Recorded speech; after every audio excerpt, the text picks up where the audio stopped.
times, and that's why the trophy of the Australian Grand Prix carries his name. Right, there's the leader, Graham McRae. Shortly we'll get back over to Paul Harrington to give us a rundown on the positions.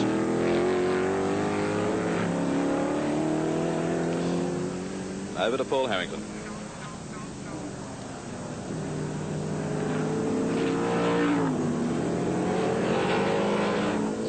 32 laps completed, and Graham McRae is leading by 14.2 seconds from Alan Hamilton.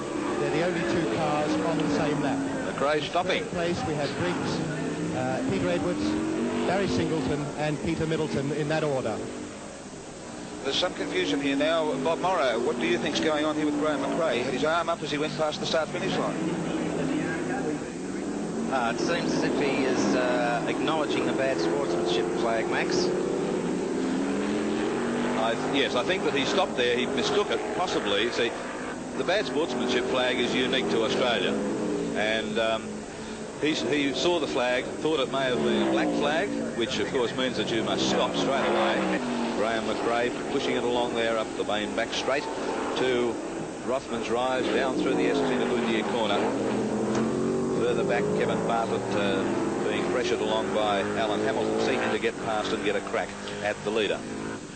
Graham sits a lot more upright in that car than the current crop of Formula cars. They adopt a far more reclining position, but he's designed that so that he sits high over the wheel and with almost a straight back. It's most unusual, Max, isn't it? Well, he's a big fellow too. And also, sorry, Max, he's built a car with a shorter wheelbase. Yes, and he's got that little lip on the top of the windscreen, you can see. Obviously, he was worried at some stage about air bashing his head around or buffeting it around. He's just got that little lip to deflect the air, the oncoming air over his helmet. Because as you say, Bill, he does sit up very high compared to the other cars.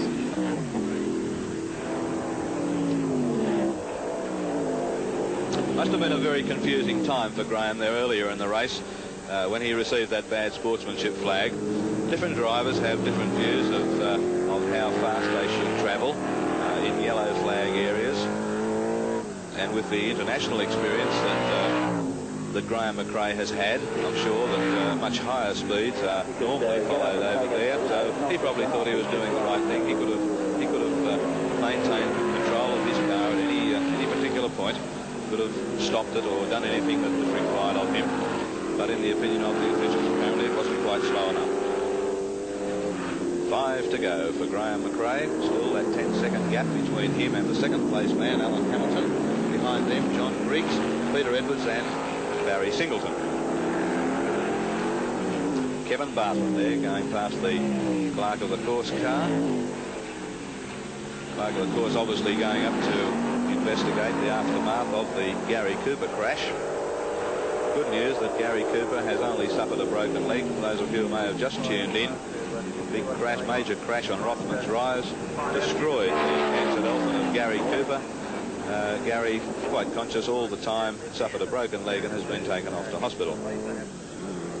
And shortly afterwards, of course, the second entry, Team Elfin, had a coming together at Redcape Corner with John Davison, which ended up with both cars retiring. Davison's car up 1 or 2 laps more. Schubert's car with the front written off, retiring immediately.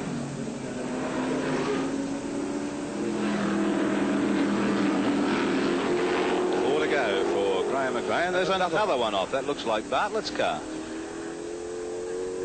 Maybe wrong. Let's clear it. Of accidents. I hope it's not Hamilton's. It's under Dunlop Bridge. It's a very, very fast corner. That car is absolutely destroyed now. Let's see. Is it Hamilton? Got the VP on the side, which tends to make me think it's Hamilton more than Bartlett. Bartlett's a shell man. Hamilton's with BP under the Dunlop Bridge, and that's a bad spot to go. That car in very bad shape.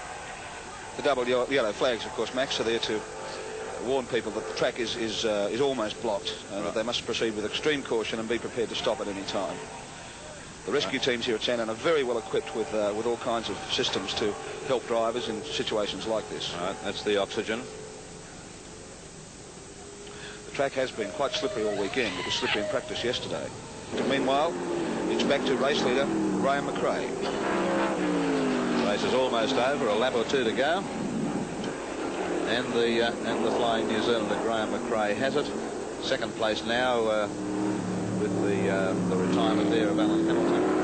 Going to John Briggs, Peter Edwards in third, and Barry Singleton fourth. Well, I'm sure Barry Singleton wouldn't like to get fourth under these circumstances. His first time in open wheelers, he's a driver of a McLaren sports car. Looks as if he'll come fourth in the Rothmans Australian Grand Prix. I'm sure he'd like to do it in far better circumstances than this. Right, the last lap signal board being displayed there to the leader, Graham McRae. One more circuit of this 2-mile Sandown circuit to cover. And the Australian Grand Prix of 1978, the Golden Anniversary Grand Prix, is Graham McRae's. Makes it his third. Quite a disastrous race with Gary Cooper going out in a disastrous crash. Alan Hamilton there a few minutes ago. Vern Schuppen involved in an incident. Not good at all.